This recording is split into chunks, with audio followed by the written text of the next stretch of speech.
Question 3, Part A, a question asking us to apply our accounting knowledge to some unusual situations. So this is question 3, the one which starts out describing a company called Crypto in Part A. And in respect of that, we are supposed to be, if you look at the requirement, explain how things are accounted for. So how to account for them, how they would be in the SOFP, the balance sheet, the P&L, OCI or elsewhere. The first part isn't too bad if you keep your head straight. So they have got an investment in a company called Curran or Curran. And of course, it's a 45% investment. In the syllabus, you have to know about 3 types of investment, don't we? Or large investment. You have to know about an associate. You have to know about a joint venture, if it's actually a corporate entity. And you have to know about a subsidiary. So as you're panicking here, but don't panic, stick down your basic knowledge. Your basic knowledge is that an associate, of course, is a company in which you have significant influence. JV is where you have joint control. Subsidiary is where you have control. You must be able to define control. Look back in our course notes for the definition. I won't write it out there in full, but again, it's words like power to control the relevant activities of the investee. So you would need the proper definition. It's not enough to say more than 50% because the world has moved on. The point about joint control, the JV one, is that there must be a right of veto.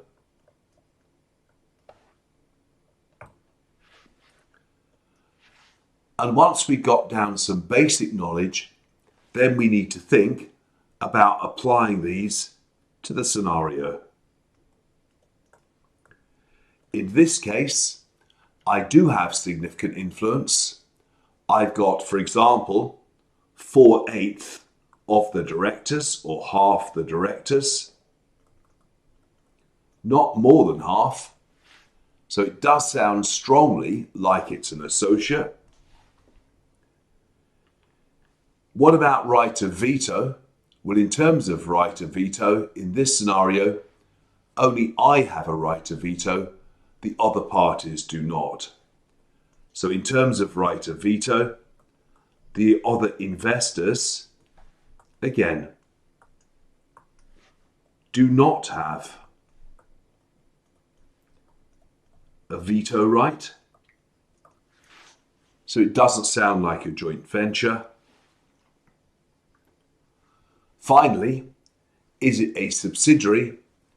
Well, if it's a subsidiary again, I would have to see that I can actually control the activities. The point is, I can't, because the other investors could gang up on me every time and disagree.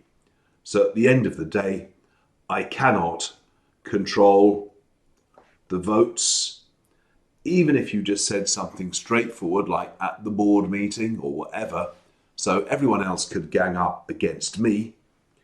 So in my view, therefore, I don't have the majority of votes. So I think it's most likely to be an associate. 6 marks. 2 marks for saying why it's an associate. 2 marks for saying why it's not a JV. And 2 marks for saying why it's not a subsidiary. Not too bad, that part. Again, if you apply it incorrectly, it's not the end of the world. They just want to see you have the knowledge and that you have the definitions. The second part of the question, again, is much more mysterious, again, it's about this mysterious forward contract.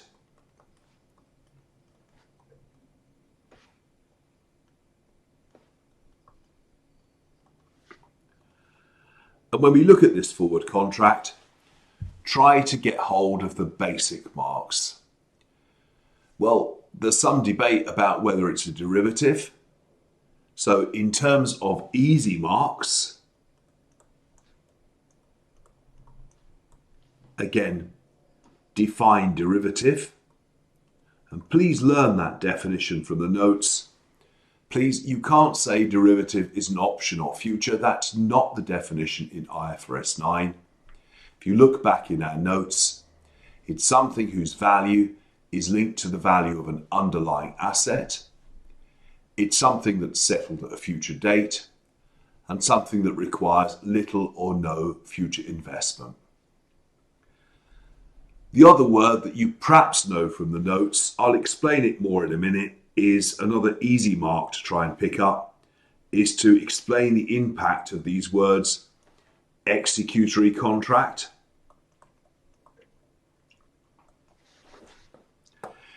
If I agree to go into a forward contract, forget about this one, but imagine I go into a forward contract to buy fuel. I'm an airline. Most of the time, that contract is settled in cash. So at the end of the contract, the bank doesn't give me any oil, they give me cash, or vice versa. It's a bet on the price of oil. Those are the contracts which are covered by IFRS 9. Sometimes a farmer might, for example, again, sell his corn forward, and at the end of the contract, it's not a bet on the price of corn. He or she will actually physically deliver the corn. That's an executory contract. Executory contracts are ones that end in the physical again. So they result in the physical delivery of the asset, the physical delivery of the underlying. So at the end of the contract, they will actually deliver the corn. Those are not in the scope of IFRS 9. So essentially, if I've agreed to buy a machine next year at a fixed price from a foreign country, whatever it happens to be, in that case, that is simply an executory contract. I book nothing until next year when I get the machine. Trying to apply it to this scenario, he's talking in the first part about something called an embedded derivative, which comes up very, very, very rarely. So I wouldn't lose too much sleep about it. But his argument is that that contract in the first part of the scenario is really two contracts. First of all, it's a contract to buy electricity. And of course, ultimately, I know it said the currency in this exam is dollars. I know it doesn't actually mean, America, but pretend it's in America. I'm an American company buying some electricity. If you notice, the currency of settlement is not what you would expect. Because in fact, I'm not going to pay them in dollars. Actually, I'm going to pay them in euro. So in addition, there is also some kind of euro-dollar derivative. He's not asking us for numbers. All he's asking us to say is that perhaps those contracts should be accounted for separately. So again, in terms of emergency marks, the main contract to buy the electric is a host contract. The other contract is known as an embedded derivative. As I said before, don't get terribly excited. The thing that you must know about derivatives, though, is that all derivatives are, of course, measured at fair value. And when they go up or down, gains and losses go to the profit and loss. They don't go to OCI. So that's not a question I'd spend hours on, because it probably won't repeat itself like that for a long time. B is about lease accounting and the impact on investors.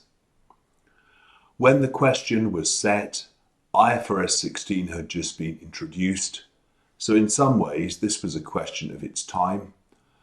Before the standard came in, many leases were not on the balance sheet.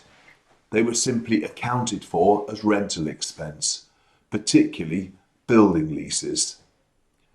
Nowadays, with the new standard, of course, virtually all leases are on the balance sheet, unless they're very short, less than a year, unless they're very small, less than $5,000. So we would not be asked that question in exactly the same format, but the key thing, of course, is that when leases came onto the balance sheet, so it was all about the capitalization of virtually all leases. And the message, of course, about that is that therefore, essentially, you've got more liabilities in the balance sheet. So as a result, gearing would go up, essentially. That's why the standard has been so unpopular. An increase in gearing, which helps the investor to understand the true extent of the company's borrowings. Now, in the second part of the question, they asked us to think about the impact of this on certain accounting ratios. And although the question may not repeat in that formula, you do need to make sure you know the definitions of those ratios, particularly things like capital employed, and so that you can attempt to say what the impact on the ratios is. I've just drawn up a little P&L and balance sheet here for a moment. So you can see in my profit and loss, revenue of 100, expenses of 60, interest of 10. The 40 is PBIT, otherwise known as EBIT. In my balance sheet, again, I've got non-current assets and current assets. Equity. Remember, equity is the share capital and the profit and loss. Liabilities, I'm just going to pretend that all debt, so we'll forget current liabilities just to make life easier. So when you're looking through the ACCA answer on this and trying to reconcile what they're saying, do it in the context of these numbers. They asked us to think what would happen again to EBIT, earnings before interest and tax. The point is that if the lease is not on the balance sheet, so essentially all of the rental cost would go through expenses, but under IFRS 16, some of the rental cost would go into expenses and some goes into finance cost. So although it sounds strange, essentially the profit before interest would actually be a bit better, because a lot of the cost will be finance cost instead of regular operating expenses. They also asked us again about interest cover. Well, if you've got the asset capitalized on the balance sheet, you'll have a big finance cost in the P&L. So if you've got a big finance cost, that probably means that interest cover is going to fall. Interest cover, profit before interest over interest. If you've forgotten your ratios, look back at our financial reporting materials and follow through the lectures there. You certainly need to have a look at that before the real exam. They asked us as well about capital employed. Look at that balance sheet. What is capital employed? Is it 400 or 600? Capital employed is 600. Please remember, capital employed is debt plus equity. I'll just write that down. Maybe you should write it somewhere very significant. So capital employed is debt plus equity. If you bring these assets onto the balance sheet, you're bringing on the corresponding liabilities, so debt will be larger, so capital employed will be larger. Finally, they refer to a ratio there called EBITDA. EBITDA is often used to help people value businesses. They strip out, again, not only interest and tax, but also depreciation and amortization. So you start to wonder what costs are actually there. Again, have a look at the online lecture in the SBR material, again on interpretation, where we talk a bit about EBITDA and the problems it gives rise to. So that's not a full answer to this question because the question won't repeat itself in the same form, but hopefully some useful pointers.